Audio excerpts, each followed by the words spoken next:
C'est parti. Alors, bonjour Solène. Bonjour. Première question, peux-tu nous présenter ton parcours universitaire professionnel? Oui, alors j'ai étudié à l'Institut d'études politiques de Paris en licence, puis en master où je me suis spécialisée en sociologie, où j'ai fait le master recherche en sociologie. Et j'ai poursuivi en thèse.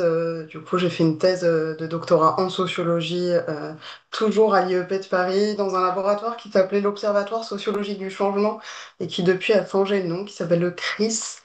Euh, et je ne sais plus à quoi correspond l'acronyme, mais donc à Paris, sous la direction de Myrna Safi, qui est spécialiste des discriminations ethno-raciales. Et après ça, donc j'ai fait ça j'ai été donc financée pendant 3 ans. J'ai été ensuite enseignante en mater à l'université de Nanterre en STAPS, donc en filière des études sur les activités physiques et sportives.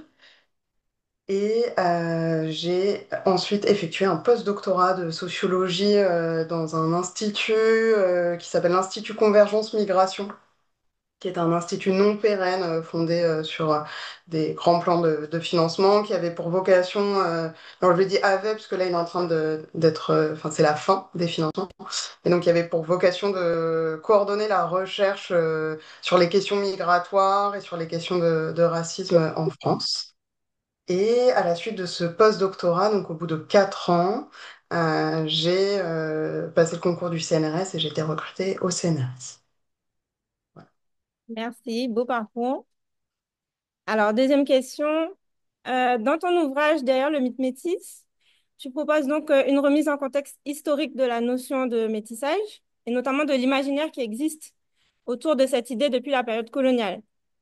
Peux-tu nous dire au cours de ce travail de recherche, quelles sont les découvertes qui t'ont le plus marqué? Alors c'est en effet une partie de la recherche qui m'a beaucoup intéressée de revenir sur en fait comment finalement avait émergé la question du métissage dans l'histoire. Et donc là, pour le coup, ce que j'ai fait, c'est lire beaucoup de travaux en fait de collègues d'historiens et historiennes pour essayer voilà, de moi me découvrir un peu. Euh, D'où tout ça venait et quelles étaient les racines coloniales de tout ça. Et donc ça, c'est quelque chose que j'ai fait dans le cadre du livre pour la découverte, mais que j'avais pas fait en thèse parce qu'en fait, la thèse avait beaucoup moins cet aspect de profondeur sur la question du métissage et de m'intéresser vraiment voilà, aux unions mixtes. On pourra en reparler, mais en tout cas, pour le livre, on m'avait aussi demandé de faire résonner ça avec des enjeux de société un petit peu plus contemporains, ce qui, en fait, paradoxalement, impliquait d'aller, du coup, regarder dans l'histoire. Et il y a peut-être trois choses que j'ai trouvées intéressantes donc à la lecture des travaux d'historiens, d'historiennes sur le sujet. C'est déjà, premièrement, de m'apercevoir que je pense contrairement à ce que je pensais, et peut-être contrairement à ce que certaines personnes pensent, euh, la question de la régulation des unions mixtes en contexte colonial, elle a connu en fait plusieurs hésitations. C'est-à-dire que, en gros, il y a quand même une donnée un peu dans tous les empires coloniaux qui ont essayé du coup de faire des colonies de peuplement, c'est que ce sont majoritairement des hommes, de manière vraiment très majoritaire, des hommes qui sont envoyés, des hommes européens qui sont envoyés dans les territoires colonisés. Et très peu de femmes européennes sont envoyées. Or, il faut faire des colonies de peuplement, donc il faut peupler la colonie. Et pour cela, en fait, la question en fait des unions mixtes va être posée. Alors, elle va être posée aussi parce que de fait, beaucoup d'hommes sont envoyés et sont envoyés sans femmes. Et donc, la question des unions sexuelles en grande partie de manière non consentie du côté des femmes, hein, va se poser sur les territoires. Ce qui est intéressant, c'est de s'apercevoir que tous les empires n'ont pas eu la même stratégie. C'est-à-dire que ce qu'on retient beaucoup, c'est à quel point les unions mixtes étaient en grande partie prohibées dans la majorité des empires coloniaux.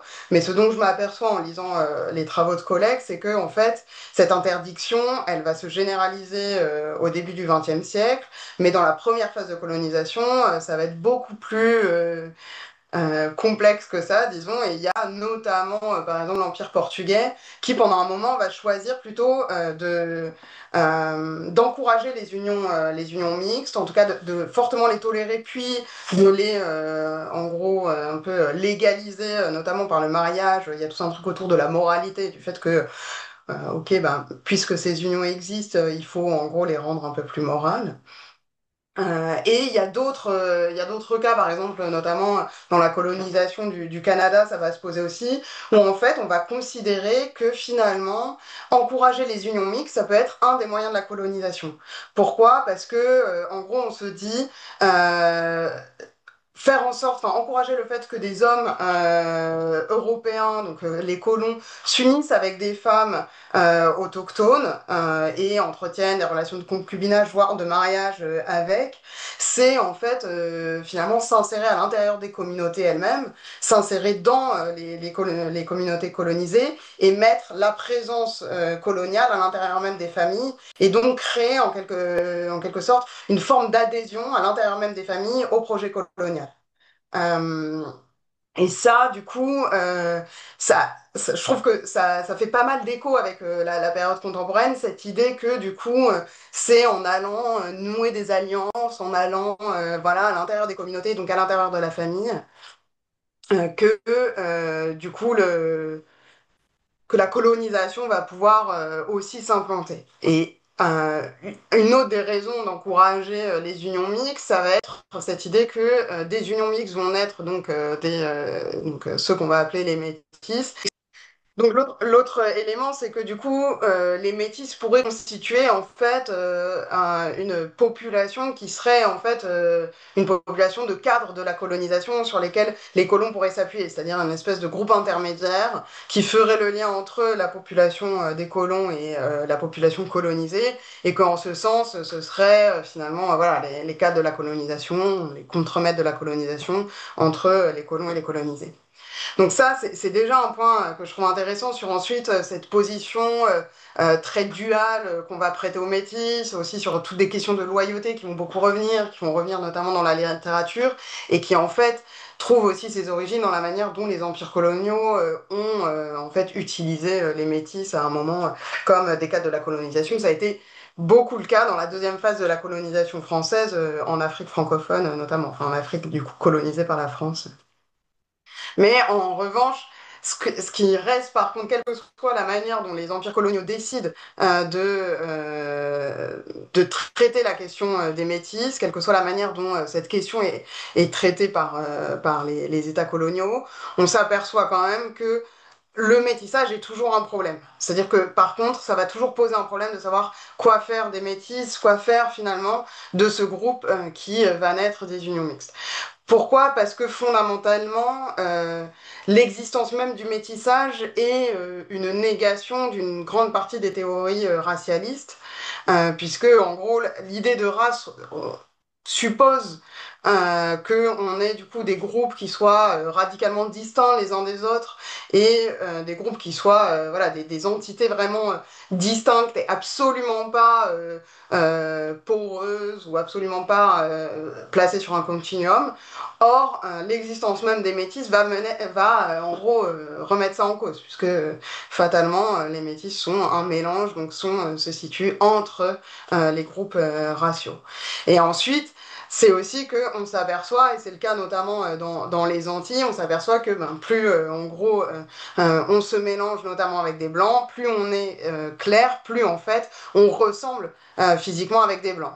Or, pour le pouvoir colonial, c'est un danger énorme pour les hiérarchies raciales et la hiérarchie coloniale en elle-même, cette idée qu'il pourrait y avoir finalement des personnes qu'on prend pour blanches, dont on a l'impression, sous tous les aspects, que ce sont des personnes blanches, alors qu'elles auraient des ancêtres esclaves. Et donc, pour ça, et c'est notamment le cas dans les Antilles françaises, il y a tout un tas de législations que moi j'ai trouvées fascinantes, qui vont être prises pour en fait remarquer la différence raciale entre les livres de couleur très clairs et les blancs, qui vont en fait relever des manières de se comporter, quoi. Et donc on va leur imposer imposer certaines manières de s'habiller, on va leur interdire de se faire appeler monsieur ou madame, on va leur interdire voilà, telle ou telle pratique sociale, parce qu'en fait, il faut marquer la différence là où elle devient réellement enfin voilà, on ne peut plus la distinguer, on ne peut plus la percevoir, ce qui vient en fait mettre à mal l'idée de race elle-même. Et le dernier point, c'est que depuis finalement le début de la colonisation et le début des réflexions, disons, sur la question métisse, on s'aperçoit dans les textes, voilà, que ce soit dans l'anthropologie raciale et dans tout un tas d'écrits, que cohabitent finalement à la fois des discours donc, qui sont assez connus hein, sur la hantise du métissage, sur la dégénérescence, la corruption raciale, sur la préservation de la pureté de la race blanche, mais aussi des discours que certains collègues ont appelés des discours mixophiles, donc des discours plutôt favorable à la mixité et au métissage, qui va au contraire célébrer les effets du métissage en disant, voilà, finalement, les métis sont un peu supérieurs aux races dites inférieures parce qu'il y a du semblant et le semblant va améliorer la race. Euh, donc il y a un peu des débats hyper, enfin un peu, voilà, très intéressants, mais un peu hallucinants quand on les lit depuis aujourd'hui évidemment, mais sur, voilà, est-ce que finalement le métis serait, voilà, quand même supérieur, par exemple, aux noirs qui seraient pas du tout métissés, ou alors est-ce que les métis sont l'incarnation complète de la dégénérescence raciale et dans ce cas sont le pire des deux races. Donc il y a tout un tas de débats là-dessus. Mais on voit que du coup, la question de la hantise et de la menace cohabite tout le temps avec quand même une partie de fascination, une partie de célébration, y compris dans une version voilà, très genrée. On trouve des écrits très clairs sur le fait que malgré tout, les femmes métisses, et notamment les mulâtresses, seraient parmi les femmes les plus belles du monde. Et on trouve ça, par exemple, chez Gobineau, qui, dans son essai sur l'inégalité des races humaines, il peut faire tout un paragraphe sur ce qu'il appelle le charme puissant des mulâtresses, et juste après, voilà, développer toute sa théorie racialiste sur l'infériorité des Noirs. Mais c'est-à-dire qu'en fait, cette valorisation des métis, cette fascination, quand elle existe, elle est toujours adossée finalement, alors quand il s'agit de métissage avec des Noirs, elle est toujours adossée à une négrophobie, ou elle est toujours adossée de toute façon à un racisme envers du coup le groupe considéré comme le plus inférieur. Et ça encore, je pense que ça nous dit des choses très justes sur voilà, comment fonctionnent jusqu'à aujourd'hui les logiques coloristes ou la valorisation du métissage, qui finalement continue à être adossée à une dévalorisation assez systématique des personnes racialisées comme non blanches qui ne seraient justement pas métissées. Ok, merci beaucoup. Du coup, dans ta recherche et notamment au cours de tes entretiens, tu as rencontré de nombreux couples mixtes, parfois avec enfants, parfois sans. Est-ce que tu aurais relevé des invariants ou des différences dans la perception que ces couples peuvent avoir de leur identité raciale et ou celle de leurs enfants? Alors, il y a en effet pas mal de variations, hein, et c'était un peu à la fin, souvent quand on me demandait de résumer un peu ce que je disais, j'avais du mal à résumer autrement qu'en disant, bon ben, ça dépend des cas. Mais donc quand même, j'ai essayé d'essayer de systématiser ça et puis d'essayer de voir aussi quelles étaient justement les conditions sociales qui faisaient que on se percevait ou on percevait ses enfants de telle ou telle manière. Alors, il y a plusieurs éléments en fait qui vont rentrer en compte. Il y a plusieurs éléments qui vont rentrer en compte déjà dans la manière dont les couples vont se penser eux-mêmes et vont penser la manière dont ils élèvent leurs enfants. Et de toute façon, la manière dont ils les perçoivent est assez liée à la manière dont ils les élèvent. Mais donc il y a alors déjà la question de la classe sociale va être assez déterminante, ne serait-ce que parce que la question de la classe sociale, elle va être très fortement liée aussi à la manière dont les stratégies, disons, à la fois scolaires, urbaines, là où on habite, le quartier où on réside, là où on scolarise ses enfants, ça va être très impacté par la classe sociale. Et donc, le degré de mixité, à la fois en termes de classe et à la fois en termes de diversité ethno-raciale dans l'entourage, va être assez clairement fonction de la classe sociale. Or, plus en gros l'entourage est blanc, plus ça va en fait orienter les parents vers des manières, dans la manière d'élever les enfants, ce que j'ai appelé plutôt le pôle, je dis dans le livre et dans la thèse, le pôle colorblind, c'est-à-dire plutôt dans une logique de minimisation de la différence raciale, plutôt dans une minimisation de la question raciale de manière générale et de la question de la différence physique, etc. Donc des parents qui vont plutôt considérer que la question raciale n'est pas très centrale dans leur manière de, donc voilà, donc il y a déjà la question de la classe sociale qui va avoir un effet assez important sur la manière dont on élève et dont on perçoit ses enfants. Ensuite, il est certain, et ça c'était assez intéressant de voir que en fait, la manière dont les parents eux-mêmes sont racialisés, la manière eux-mêmes dont ils sont socialisés, c'est-à-dire dont ils ont grandi et comment ils se perçoivent eux-mêmes, un impact assez fort sur la manière dont ils voient leurs enfants. Et je me rappelle d'un entretien qui m'avait assez marqué avec un couple, donc un couple entre une femme qui, elle, est racialisée comme noire, elle est de nationalité états-unienne, et lui est racialisé comme blanc. Euh, dans ce couple, en fait, je m'aperçois en faisant des entretiens avec les deux membres du couple que les deux parents ne perçoivent pas leurs enfants de la même manière. C'est-à-dire qu'en gros, à un moment, je fais d'abord un entretien avec le père seul, puis un entretien avec sa compagne également. Et le père, à la question à la question au père de si ils avaient anticipé le risque que leurs enfants, donc ces deux fils, soient victimes de racisme. Le père me répond oui, mais bon, en fait, finalement, pas trop, parce que en fait, nos enfants sont vraiment très blancs, ils ont vraiment l'air blancs, voilà. Et donc le père dit ça, et je vois sa compagne donc, qui est dans l'entretien à ce moment-là, qui en fait réagit tout de suite et dit mais comment ça, ils sont blancs, ils sont pas du tout blancs. Et elle commence à expliquer que, et en fait, ils commencent à s'échanger devant moi la manière dont ils perçoivent leurs enfants. Et donc, je comprends que vraisemblablement, ils n'ont jamais eu cette discussion-là, mais en même temps, c'est pas une discussion très commune nécessairement à avoir en couple. Mais surtout, du coup, je m'aperçois que ils ne perçoivent pas leurs enfants de la même manière. C'est-à-dire que elle lui dit, mais ils sont pas du tout blancs, ça se voit évidemment qu'ils sont noirs, regarde le plus jeune son nez, etc. Et puis sa peau, ça se voit qu'il est pas blanc, etc. Donc elle insiste beaucoup là-dessus. Et clairement, je vois que lui perçoit pas ce que elle voit comme signe, disons, qui indiquerait la racialisation de son fils. Et ça, pour moi, ça tient à plusieurs éléments. Ça tient en fait justement à cette idée que j'essaie de travailler pas mal dans le livre de socialisation raciale, c'est-à-dire la manière dont on construit à la fois un sens racialisé du monde, c'est-à-dire comment on intériorise le fait que le monde est hiérarchisé racialement, comment on comprend les différentes catégories raciales et comment on les utilise, mais déjà quel est leur nom, leur nombre, etc.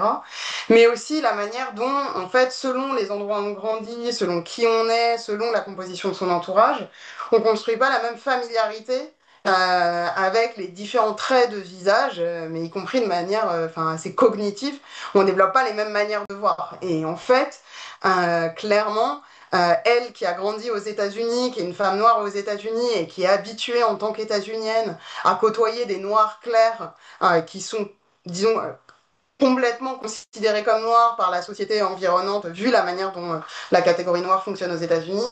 Elle, du coup, elle détecte chez ses enfants des traits qui, en gros, selon elle, les qualifient à être, suffit à les qualifier de noirs. Ce que son conjoint, qui est blanc, qui a grandi en France dans un environnement majoritairement blanc, lui ne perçoit pas. Donc, la position des deux conjoints et la manière même dont ils construisent en fait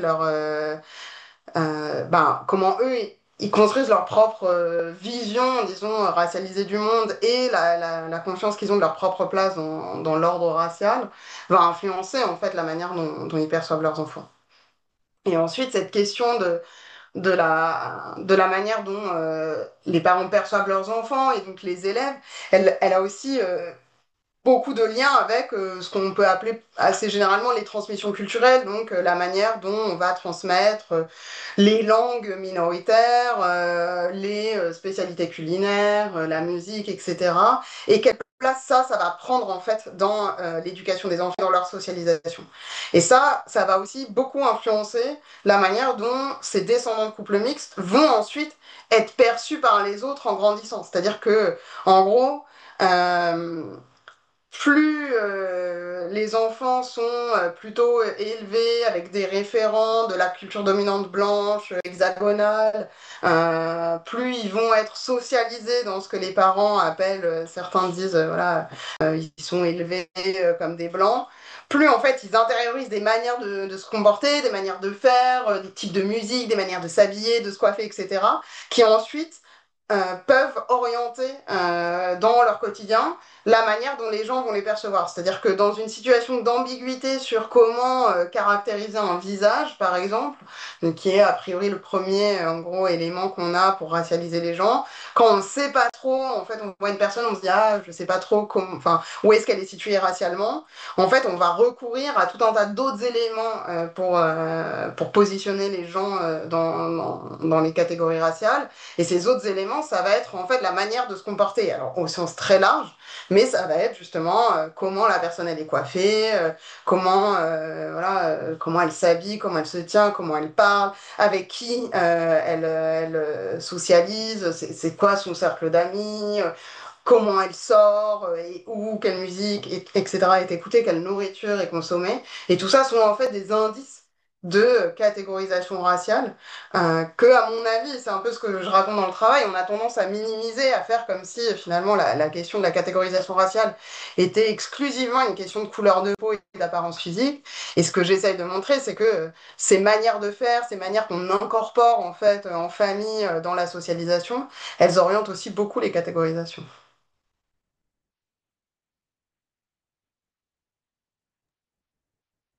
Très bien. Du coup, tu as plus ou moins déjà répondu à la prochaine question qui était que tu as questionné, en fait, dans ton travail de recherche, l'hypothèse de la dilution de l'identité raciale et par extension du racisme du fait du métissage.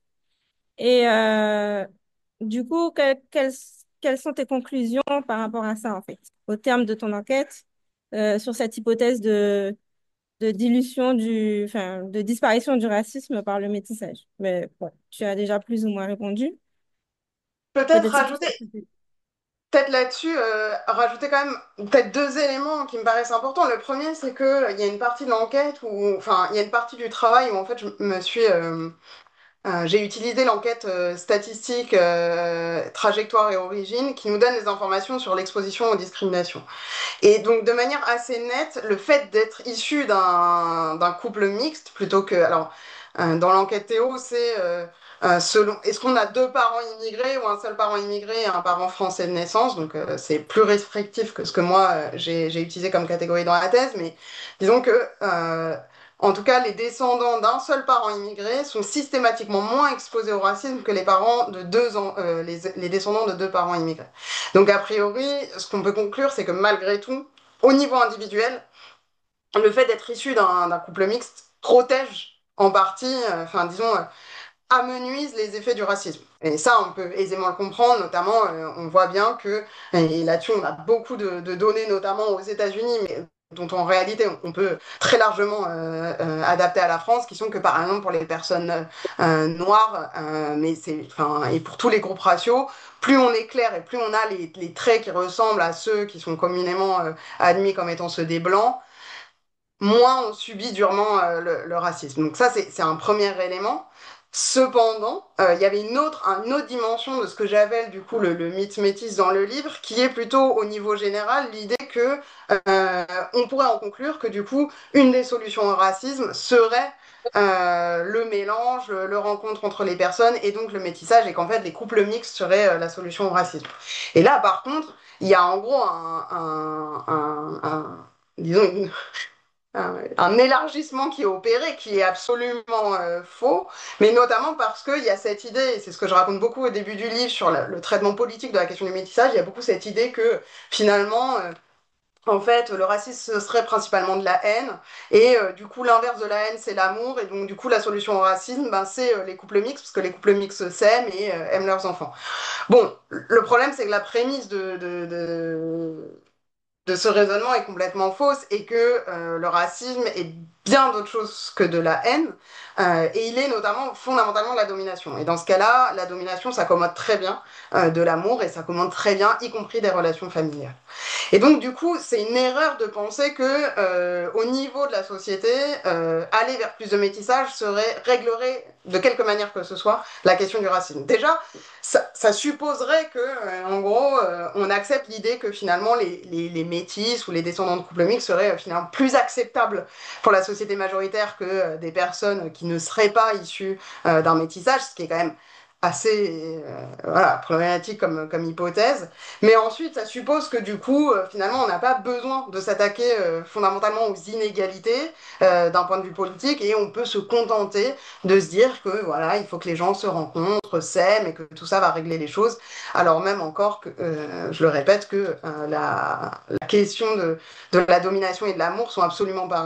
Je pense que vous redisez juste que, en effet, enfin, il y a un problème à penser de manière politique, à substituer, disons, à l'ambition politique de résoudre les inégalités, de les réduire et d'agir sur la question des inégalités. Euh, qui concerne un petit peu la société antillaise, guadeloupéenne. Du coup, c'est vrai qu'ici, la question de la hiérarchie raciale et du colorisme sont encore bien présentes et conditionnent toujours les rapports sociaux de domination, notamment dans le milieu du travail, par exemple. Est-ce que tu as connaissance de cas dans lesquels ces représentations ont évolué et quels en ont pu être les facteurs déterminants pour justement faire évoluer ces représentations? Alors, c'est une bien vaste question à laquelle je crains de ne pas avoir la réponse, mais peut-être que ça va avec finalement la fin de ma réponse précédente, qui est en fait finalement comment on met en place des politiques ou des manières d'agir pour réduire les inégalités, que ce soit les inégalités entre les groupes, mais y compris les inégalités fondées du coup sur ces hiérarchies de couleurs qui, en effet, voilà, sont encore prégnantes aux Antilles, mais en fait dans beaucoup de sociétés caribéennes ou de sociétés anciennement esclavagistes. Je veux dire, c'est le cas aussi au Brésil, c'est le cas, mais c'est ce que je disais aux États-Unis, pour le coup, pour avoir regardé un peu, où on a un peu plus de données produites. Il y a des recherches vraiment très intéressantes qui montrent, par exemple, le différentiel de salaire entre les noirs foncés et les noirs clairs, qui montrent que du coup, les noirs foncés ont des moins bons niveaux de salaire, des moins bons états de santé, que aussi évidemment la position sur le marché matrimonial, notamment pour les femmes, est moins bonne plus on est foncé.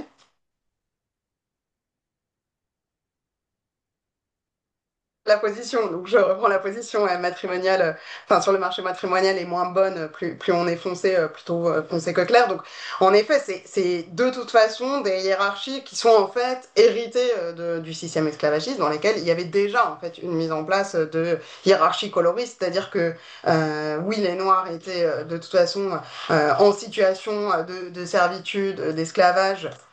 Mais il y avait, y compris au sein des personnes donc désignées comme noires, des hiérarchies et par exemple des historiens et historiennes qui ont montré que si si on était plus clair, on pouvait plus facilement, par exemple, être à l'intérieur des maisons plutôt que travailler au champ. Alors, ce qui était un travail moins physiquement éprouvant, mais qui pour les femmes pouvait exposer d'autant plus au risque de violences sexuelles. Hein. Donc, il y avait un revers de la pièce. Mais en tout cas, cette hiérarchie, elle est de toute façon ancrée très profondément dans les imaginaires depuis des siècles. Donc ensuite, la question de comment sortir de cette valorisation-là, c'est en fait une question qui est d'autant plus compliquée qu'elle est sédimentée. Elle est d'autant plus compliquée, cette question, qu'elle est sédimentée donc, voilà, dans des siècles de domination et elle va, y compris, s'incarner au-delà des sociétés caribéennes, par exemple, des sociétés anciennement esclavagistes, elle va s'incarner en fait dans la manière dont la blanchité, la position blanche, mais y compris les traits physiques associés à la position blanche, sont valorisés aujourd'hui presque partout dans le monde. Parce qu'il faut rappeler aussi que en fait, le nombre de pays qui n'ont pas été colonisés ou dominés par l'Europe sont en fait extrêmement minoritaires. Sur 192 pays dans le monde, on compte en fait 5 pays qui n'ont connu aucune domination de l'Europe sur son pays ou son gouvernement. Donc 5 sur 192, c'est rien. Ce qui veut dire que en fait, l'Europe a exporter sa manière de voir le monde, de hiérarchiser les humains, elle a exporté ce modèle dans le monde entier. Et donc cette exportation de ce modèle de racialisation, il ne peut pas être sans effet. Et donc il a des effets dans toutes les sociétés, y compris quand il n'y a pas de blanc sur place, c'est-à-dire que, ou de manière absolument résiduelle. C'est comme ça qu'on explique aussi, voilà, alors dans certaines sociétés, que ce soit en Afrique subsaharienne ou dans le continent indien, le succès des crèmes éclaircissantes ou blanchissantes de la peau, que ce soit dans les sociétés en Asie de l'Est, des opérations de chirurgie esthétique pour que les yeux ressemblent plus à des yeux européens, etc. Donc cette domination en fait, et cette valorisation des traits les plus blancs, des cheveux plutôt bouclés que crépus, des traits dits fins, ça, c'est vraiment, voilà, c'est à peu près valorisé dans le monde entier. Donc, à part avoir, je veux dire, des politiques qui s'attaquent radicalement aux inégalités, mais à toutes les inégalités et à leur traduction matérielle, je pense que, en fait, on ne peut pas se contenter de mesures symboliques. Et que, en fait, cette valorisation, en l'occurrence des personnes les plus claires, et ce colorisme-là, qui s'incarne de manière très matérielle, aux Antilles comme ailleurs, il, il doit en fait faire l'objet de mesures très concrètes qui vont bien au-delà de la valorisation symbolique de certaines personnes ou de travaux ponctuels sur les biais. C'est-à-dire que, a priori, à part s'engager dans une politique d'envergure sur les inégalités raciales, je vois mal comment on pourrait s'attaquer au problème par, disons, des mesures ponctuelles, par-ci, par-là, ou symboliques, quoi. Ok, merci beaucoup. Du coup, mes questions sont terminées. Donc, on va passer aux questions des participants de la salle et des internautes, s'ils en ont. Donc, n'hésitez pas dans le chat à poser vos questions. Elles seront posées à Solène. Alors, en attendant que les participants nous transmettent par écrit des questions, je vais peut-être poser une ou deux questions à Solène. D'abord, lui faire des félicitations pour cet ouvrage remarquable que je ne connaissais pas. Il m'a Merci été beaucoup. prêté par Camille. Donc, c'est vraiment un ouvrage intéressant que je recommande, hein. Et parce qu'en fait, j'ai le sentiment que vous cassez tout, quoi. Des idées reçues sur le métissage. Le métissage qui est conçu comme une espèce d'incarnation de la nation réconciliée, c'est un ouvrage, une expression. Mm. Euh, et l'idée que ce métissage, finalement, il occulte les questions de pouvoir, les questions d'inégalité raciale. Alors, ma question est la suivante. Est-ce que finalement, l'idée d'un métissage qui serait, disons, l'avenir du monde, qui serait, comment dire, euh, l'incarnation de la beauté, et est-ce que c'est faux, finalement? C'est ma première question. Et puis la deuxième question concerne l'idée qu'il y a une représentation idéalisée de la société française à travers l'expression Blanc-Blanc-Beurre. Mhm. Black Blamber en fait, qui correspondait plus à de la coexistence qu'à de l'indiffération. J'ai trouvé ça également dans l'ouvrage. Alors, autrement dit, finalement, Black Blamber, ça veut dire qu'on est à côté les uns des autres, mais on Mhm. n'est pas dans cette image de métissage mélange. Est-ce que cette image, à votre avis, elle correspond encore à la réalité de la France, l'idée des Black Blamber, ou est-ce que ça a empiré? Parce que finalement, j'ai l'impression qu'on n'en parle plus comme avant. Ouais, merci beaucoup pour ces questions. Alors, sur la question de est-ce que c'est faux finalement? Alors, il y a un mouvement général de mélange des populations, ça c'est indéniable. Et c'est d'ailleurs, du coup, c'est ça d'ailleurs qui est particulièrement attaqué par exemple, toutes les théories sur le grand remplacement qui se développent de plus en plus. Il y a cette idée que finalement, ce métissage généralisé de la population, qui est un peu inéluctable, ça, ce serait un problème. Mais à l'inverse, de dire que, et comme on le voit chez certains responsables politiques, hein, dans l'ouverture du livre, dans le premier chapitre, je parle notamment d'une partie de la gauche qui s'est beaucoup gargarisée du fait que voilà, la société française allait être particulièrement métissée et que de toute façon, d'ici 2050, voilà, on serait une société absolument mélangée. Le problème, c'est qu'en effet, je pense que ça fait l'économie de la question des inégalités, ça fait l'économie de la question de la domination et des rapports de pouvoir. Et ensuite, sur la question de est-ce que voilà le métis, est-ce que c'est pas ça la beauté, etc. Je pense en plus que il faut faire très attention, comme je le disais tout à l'heure, aux manières dont toutes ces représentations très amélioratives du métissage, y compris en termes d'apparence physique ou de beauté, qu'elles soient en fait réelles ou symboliques ou métaphoriques, mais en fait, elle me paraît assez fortement et assez solidement adossée à une dévalorisation assez systématique des personnes non blanches, non métissées. Et donc assez adossé à de la négrophobie, de l'arabophobie, de l'asiophobie de manière générale, c'est-à-dire qu'en fait on apprécie les personnes racialisées comme non blanches que si elles sont mélangées, que si elles ont un peu de blanc en elles finalement. Et ensuite sur la question de la société Black Blanc Beurre, alors en effet je commence par là, mais c'est aussi parce que je pense j'ai été, parce que enfin, ayant grandi au début des années 90, j'ai été très marquée, moi, et je pense beaucoup de personnes probablement qui se rappellent des années 80-90, par en effet ce discours très, voilà, très amélioratif d'une société apparemment réconciliée, apaisée, etc., qui aurait trouvé son apogée dans la victoire des Bleus en 98 contre le Brésil, avec cette idée que l'équipe de France incarnait voilà, la France Black Blanc Beurre, et puis alors quand elle est victorieuse, c'est encore mieux.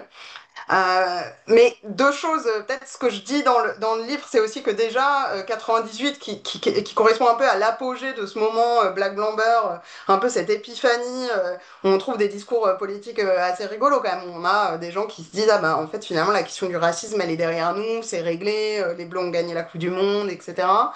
Bon, mais ça c'est 98 et 2002, c'est l'arrivée de Le Pen au second tour pour la première fois en France. C'est-à-dire que ça signale malgré tout que un peu dans le même moment, en réalité, probablement beaucoup de choses n'étaient pas réglées et la société pas si réconciliée que ça. Et depuis, euh, la question du racisme, la question de la montée de l'extrême droite, alors qui n'est pas que le fait voilà, d'un vote raciste, mais qui en réalité est quand même beaucoup en hexagone, en tout cas lié à voilà, une racialisation de la société et un vote voilà, identitaire de personnes blanches. Ce vote-là n'a fait qu'augmenter depuis.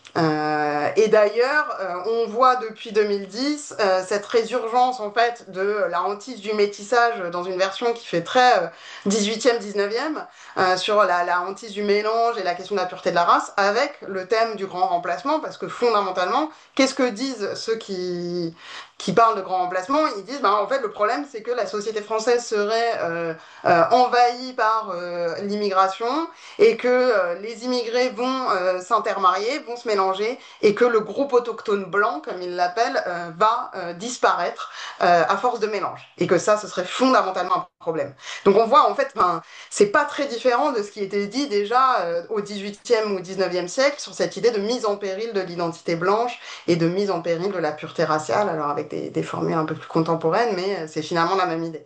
Donc en effet, je pense que là, on est dans un moment qui est, disons, beaucoup moins idéalisé que la fin des années 90 et que les choses, en effet, ne cessent de se crisper sur ces questions, mais on voit aussi que c'est le cas dans le reste du monde, en l'occurrence.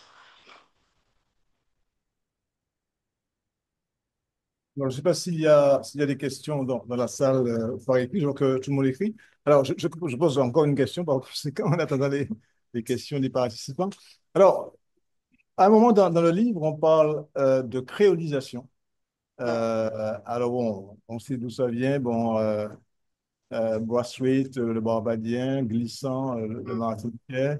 Puis la créolité qui vient compliquer les choses. Donc, moi, je vois le concept de créolisation dans l'ouvrage, je n'ai pas vu créolité. Et est-ce que ce que vous dites là, du métissage, on peut le lier aussi de la créolisation? C'est-à-dire l'idée que finalement, ce sont des concepts qui occultent ou qui marginalisent des questions de fond comme celle du pouvoir, celle des inégalités sociales. Alors, alors moi je pense en partie, après tout dépend de qui l'utilise et comment. Disons que je suis pas une spécialiste de glissant et de comment, voilà, de toutes les différentes manières dont ça a été utilisé. Je pense que à nous je pense qu'il faut différencier l'idée de créolisation comme constat dans ce que Glissant disait, c'est-à-dire cette idée que, en gros, notamment dans les anciennes sociétés de plantation, mais vous savez ça, j'en suis sûre beaucoup mieux que moi, mais cette idée que, en gros, la mise en contact de différentes influences culturelles, justement, contrairement au métissage qui donnerait quelque chose de déjà prédéfini et d'un simple mélange, on a là le surgissement de l'inconnu, le surgissement d'un troisième terme de l'équation qui serait du coup voilà, inattendu, le surgissement de l'inattendu, le surgissement de quelque chose de nouveau. Mais en revanche, la manière dont ce concept est approprié politiquement, et notamment récemment au sein de la France insoumise, par Jean-Luc Mélenchon et d'autres, cette idée que du coup, finalement, ils en font un peu un programme politique. Là, je pense qu'on trouve les mêmes écueils, oui, que ce que je disais sur le métissage. C'est-à-dire que, en effet, je pense que la manière dont ils utilisent cette idée comme projet politique fait l'économie de la question du rapport de pouvoir. Je sais que c'est Michel Cahan, l'historien, qui justement travaille en ce moment un texte un peu critique sur la question de créolisation, où lui, il rappelle aussi que, en fait, en effet, la créolisation, c'est surtout un processus qui, en fait, intervient dans un fondamental rapport de pouvoir et dans une violence extrême qui est celle de la colonisation et de la société de plantation. Et que du coup, faire de la créolisation un futur ou un projet politique est un peu étonnant, vu en fait l'origine même de ce processus-là qui naît dans la violence. Je pense qu'il faut comprendre, en fait, le rapport social de race comme un rapport de pouvoir comme les autres rapports sociaux, c'est-à-dire un rapport social qui va diviser l'humanité en un groupe dominant et des groupes dominés. Et en l'occurrence, le groupe dominant dans les sociétés occidentales, c'est le groupe qui est racialisé comme blanc. Donc à partir de là, en fait, finalement, ça c'est le niveau de la structure, disons, de la société. Et ensuite, cette structure, elle va s'incarner de plein de manières, à la fois dans les institutions, dans les individus, dans les biens inconscients. Et donc, je pense qu'il faut aussi le comprendre de la manière par laquelle, un peu comme le rapport social de genre, c'est-à-dire qu'en fait, on est élevé à comprendre la société suivant une bipartition entre hommes et femmes et à expliquer tout un tas de choses à partir de là, mais à aussi organiser les sociétés autour de cette bipartition et de cette fondamentale inégalité entre hommes et femmes. Je pense que ça a des vertus, même si voilà, l'analogie peut avoir des limites, mais ça a des vertus de faire l'analogie avec la question raciale. C'est-à-dire que, en fait, on est dans des sociétés qui sont puissamment racialisées et on est tous et toutes socialisés à cette racialisation-là. C'est-à-dire que on est dans une société dans laquelle il se trouve qu'il y a des groupes qui sont désignés comme raciaux et que l'appartenance à ces groupes va orienter nos parcours individuels, va orienter nos opportunités dans la vie, va orienter le fait de trouver un logement ou pas. Et ça, y compris, ça perdure à la fois par les individus, mais y compris malgré eux. C'est-à-dire que en fait, c'est par exemple très compliqué de refuser de racialiser quiconque en fait dans la société. À partir du moment où elle est organisée selon des lignes raciales et donc tout un tas de choses sont expliquées aussi par la position raciale des personnes, ça devient un exercice très complexe de vouloir s'extraire individuellement de ce rapport social. C'est d'ailleurs en fait impossible. C'est-à-dire que on peut vouloir soi-même refuser voilà, de réfléchir comme ça, on n'échappera pas au fait qu'on est tous et toutes en fait positionnés par les autres dans des catégories raciales et que, y compris, tout un tas de personnes interagissent avec nous en vertu de cette assignation-là. C'est-à-dire que, en fait, la manière dont je suis perçue, quand je cherche un emploi, quand je cherche un logement, etc., en fait, elle m'excède largement. Enfin, je peux, moi, me dire, mais moi, je me définis pas du tout en termes raciaux. En fait, un peu peu importe. Quand un jeune homme noir est arrêté par la police dans la rue, lui, il peut ne pas avoir envie de se définir comme noir. Ça importe très peu aux policiers qui à ce moment-là l'arrêtent. Et donc, en fait, c'est l'assignation qui produit la race. Vraiment, c'est ce geste de racialisation. Et ce geste de racialisation-là, il est en fait fait et reproduit un peu de manière constante, à la fois par des individus, dans des interactions individuelles, mais aussi très largement par les institutions. Donc finalement, la question quels sont les agents de la racialisation, je dirais un peu tout le monde dans la société, en grande partie, parce que en fait, on est pris dans cette structure sociale-là, comme on est pris dans les structures de classe et dans les structures de genre, et que c'est très difficile de se dire non mais moi en fait les classes sociales ça me parle pas, j'ai pas envie de me définir comme ça, mais en fait, la société reste quand même largement hiérarchisée comme ça, et y compris malgré nous et indépendamment de ce que nous, on aimerait bien, quoi. Alors, il y a une question de la salle qui est une question, à mon avis, qui est importante parce qu'elle correspond à la réalité de beaucoup de métis. Je la présente issue d'une mère bordelaise blanche et d'un père afrodescendant, quatrième génération. Toute ma culture et ma jeunesse, j'étais ballotté. À l'école en Guadeloupe, de 6 à 10 ans, j'étais petit blanc là.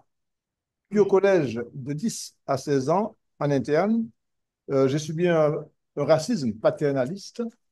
Ma question donc, est la suivante. Nos sociétés en Guadeloupe et en France ont-elles vraiment évolué?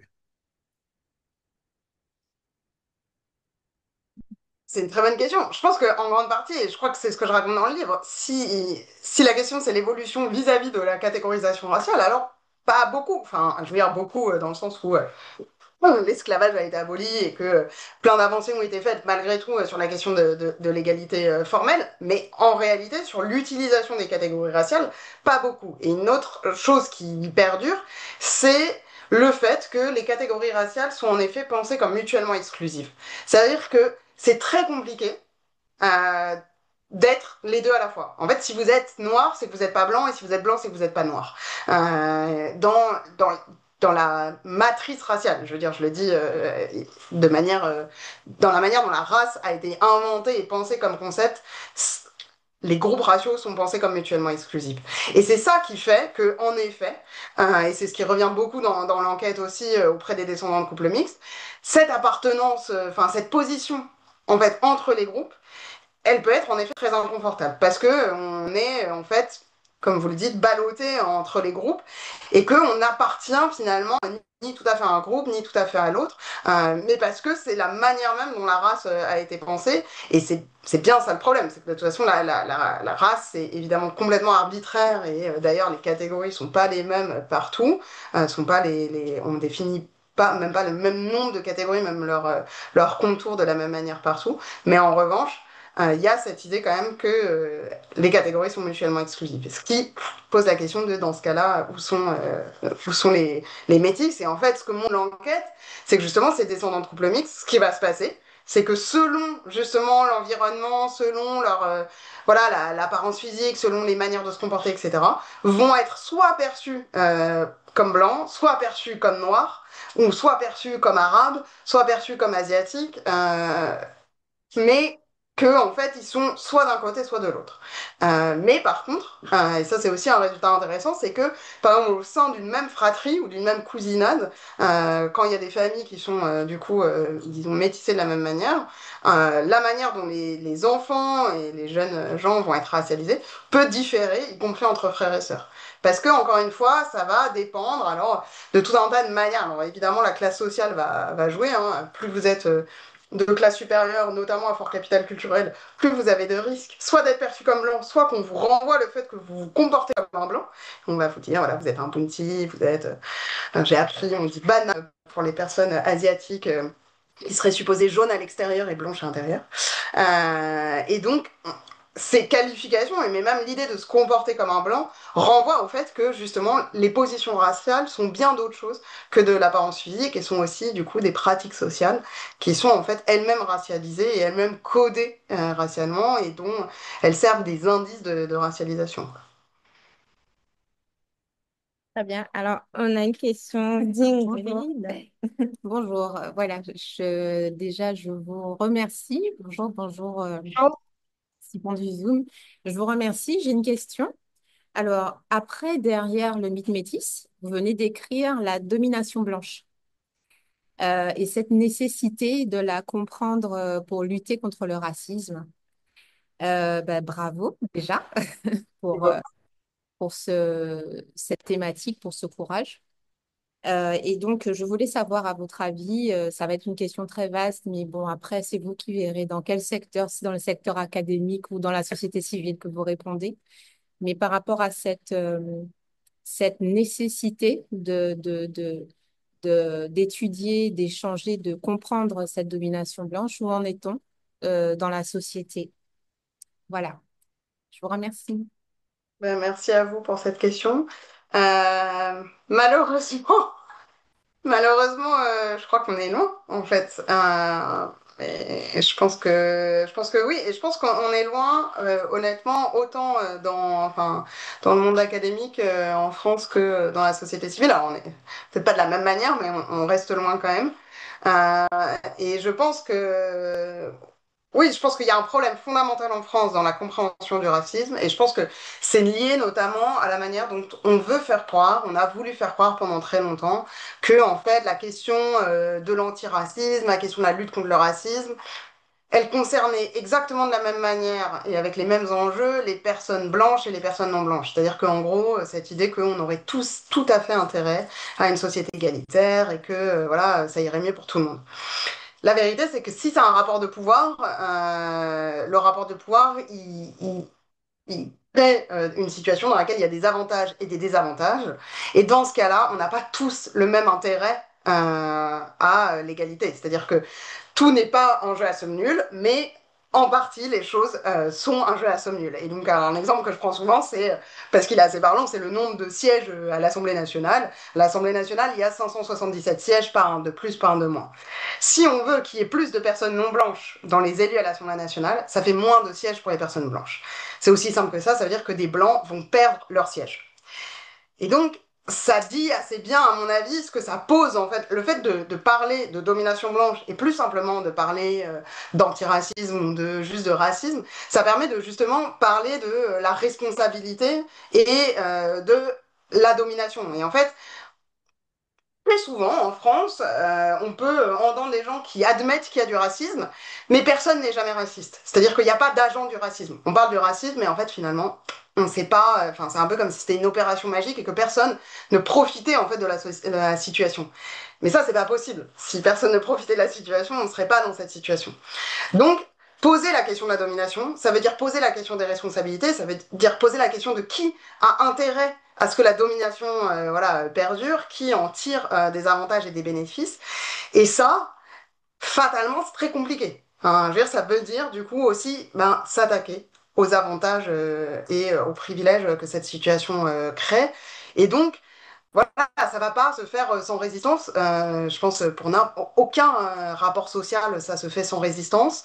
Et quand même, une des particularités du rapport social de race, là, dans la manière dont il existe, alors en France, en Hexagone, évidemment, mais donc en France de manière générale aussi, c'est que les personnes non blanches sont minoritaires. Et donc, démographiquement, le pouvoir est dans les mains de ceux qui sont majoritaires, à la fois sur le plan du pouvoir, mais aussi sur le plan démographique, le plan numérique. Et donc ça crée aussi voilà, quelque chose. Enfin, c'est-à-dire que c'est une des grosses différences, par exemple, avec le rapport social de genre, où malgré tout, les femmes sont la moitié de l'humanité, donc ça instaure déjà un rapport de force qui est un peu différent.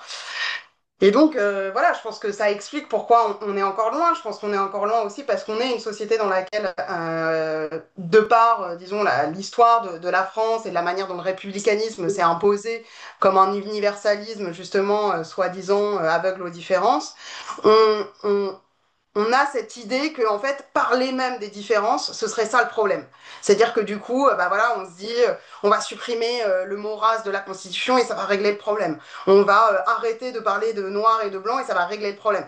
Bon, déjà ça supposerait conférer au niveau symbolique beaucoup à mon avis de pouvoir, mais surtout ça le fait de dire les races n'existent pas, c'est très juste. Enfin, au niveau biologique, ça n'existe pas. Mais reste que le fait d'être perçu comme noir ou comme arabe en France, c'est associé à une perte de chance de trouver un emploi, de trouver un logement, de gagner bien sa vie. Enfin, et donc, tant qu'on s'attaque pas en fait à ça et tant qu'on n'accepte pas de poser les termes, y compris, et de parler s'attaquant voilà, aux inégalités, en parlant des inégalités, mais en parlant des catégories sur lesquelles ces inégalités pèsent, je pense qu'on continuera à être un peu loin. Après, les choses bougent, je pense, et le fait même que le livre ait été publié sur la domination blanche est un signe que voilà, les choses bougent, mais elles bougent et elles continuent de bouger lentement, y compris au sein de l'académie, mais aussi parce que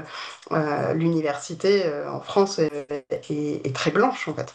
Et donc, ça signale déjà aussi le pouvoir, qui détient le savoir. Voilà.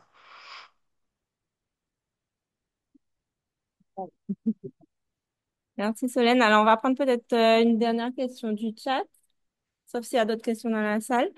Il y a quelqu'un, Myriam, qui... Non, c'était pas cette question.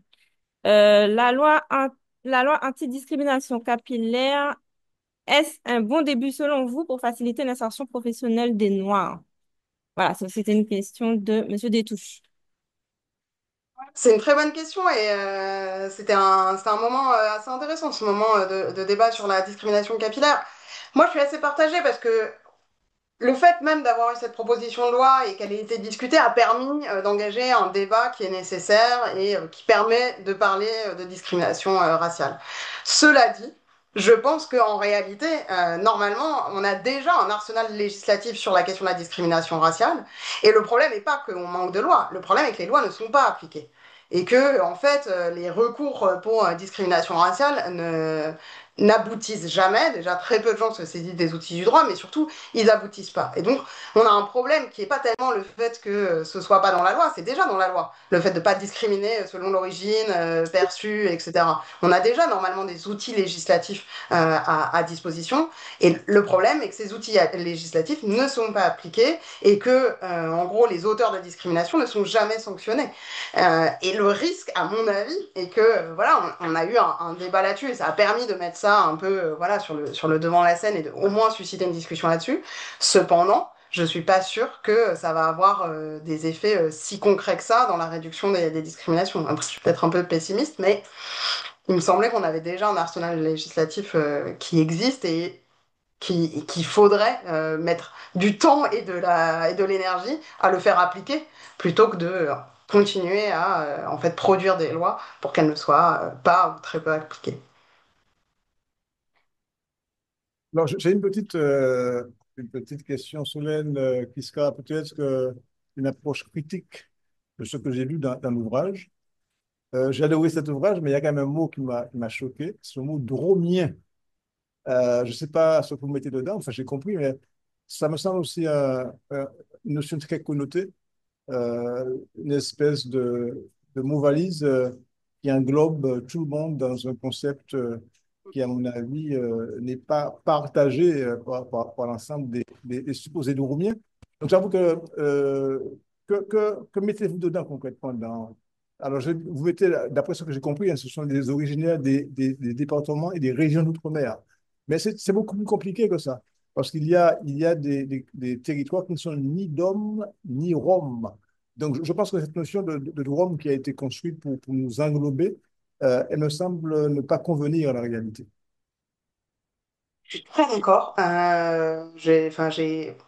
Enfin, voilà, je suis très d'accord. Pour expliquer pourquoi, il y a le terme dans le livre, en fait, il intervient dans la partie statistique, parce que, en fait, c'est une catégorie de l'enquête trajectoire et origine. C'est-à-dire qu'en fait, le truc, c'est qu'en France, puisque la Commission nationale informatique et liberté continue de ne pas autoriser en fait la collecte de données qui seraient en fait des données de type ethno-racial, c'est-à-dire en demandant aux gens de s'auto-identifier racialement, la seule manière qu'on a d'aborder la question des inégalités raciales, c'est en prenant la question du pays d'origine. Or, la question du pays d'origine, évidemment, en France, elle pose un problème puisque la France étant un ancien empire colonial, elle existe sur 5 continents et que c'est une partie de ces départements sont des anciennes possessions coloniales. Et donc, qu'est-ce qu'ont fait les collègues du coup de l'enquête et les collègues statisticiens de l'INED et de l'INSEE? Ils ont dit, ok, ce qu'on va faire, c'est qu'on va prendre le pays de naissance, mais pour, en gros, les personnes qui sont originaires, donc à l'époque des dom-toms, aujourd'hui des DROM, on prend le département de naissance. Pour en gros ne pas en fait passer à côté d'une partie des discriminations qui va toucher les ressortissants des départements et régions d'outre-mer. Sachant que par ailleurs, on ne sait pas comment sont racialisées ces personnes-là, puisque en fait on fait l'hypothèse que en gros c'est une population qui risque d'être fortement soumise aux discriminations en France hexagonale, mais qu'en réalité en fait on ne sait pas, enfin voilà, on ne prend pas du tout non plus en compte le fait qu'il y a une diversité de positions raciales dans les Outre-mer.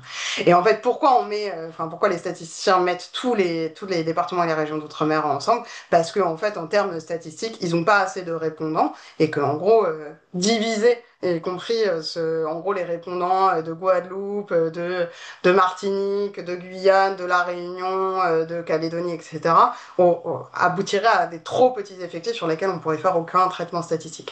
Donc c'est clairement une solution, en gros un pis-aller, mais qui de toute façon est un problème. Ne serait-ce enfin, en fait, dans la manière même de faire les choses, le fait de passer par le proxy du lieu de naissance pour penser la position raciale est déjà un problème, y compris de toute façon pour les personnes en France hexagonale. Par exemple, en gros, dans l'enquête Théo, on considère une personne appartenant au groupe dit majoritaire, donc on suppose racialisé comme blanc, des personnes qui seraient françaises, nées en France, de parents eux-mêmes nés en France, enfin français nés en France, mais du coup, toutes les personnes de la troisième, quatrième génération sont complètement invisibles dans cette statistique-là.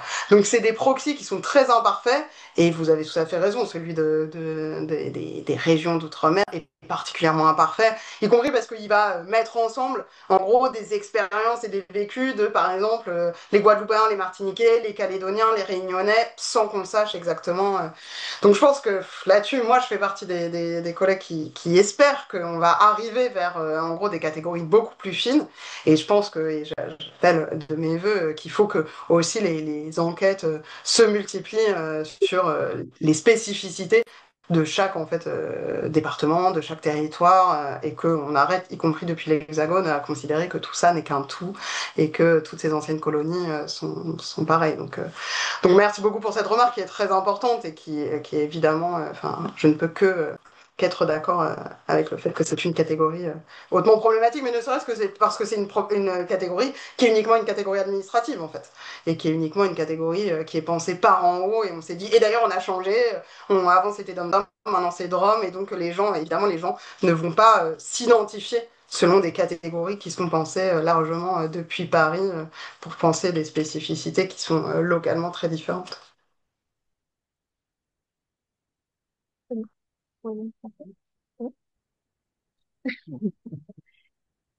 Alors, il est 24. Peut-être si tu peux faire une réponse express à une dernière petite question qu'il y avait dans le chat. Il y a une dame qui demandait, d'après vous, le métissage peut-il faire perdre son identité? Juste en quelques mots, et puis après, on va conclure. Ouais. Bah, c'est une question difficile parce qu'en fait tout dépend de ce qu'on appelle l'identité en fait finalement et En fait, tout dépend voilà, de ce qu'on met derrière l'identité, tout dépend en fait, de qu'est-ce qu'on compte transmettre et qu'est-ce qui est transmis. En fait, le métissage, c'est rien d'autre que, en fait, des couples mixtes qui se mettent ensemble. Donc, il y a une définition très, je sais pas, assez biologique de juste des personnes qui se mélangent. En soi, ça pourrait ne rien produire du tout. Tout dépend ensuite des pratiques sociales qu'on a derrière et de la manière dont voilà, on transmet ou on ne transmet pas certains éléments, et donc est-ce qu'ils se perdent ou pas, est-ce qu'on transmet les langues ou pas, etc. Très bien. Ben, en tout cas, Solène, merci beaucoup. On a eu pas mal de questions. Donc, on voit tout de suite l'intérêt du public pour ces questions-là. Donc, on te remercie. Et puis, on espère avoir prochainement de nouveaux entretiens sur ces sujets-là auxquels tu pourras participer. Merci beaucoup pour l'invitation. Alors, Merci à vous. merci Solène et à Merci à bientôt. vous. C'est intéressant. Je découvrais qu'il y avait la domination blanche, je ne connaissais pas. Ben ouais. Donc, l'occasion Pour la de se prochaine fois. revoir. OK. Au revoir. Au revoir. Bonne fin de journée à vous.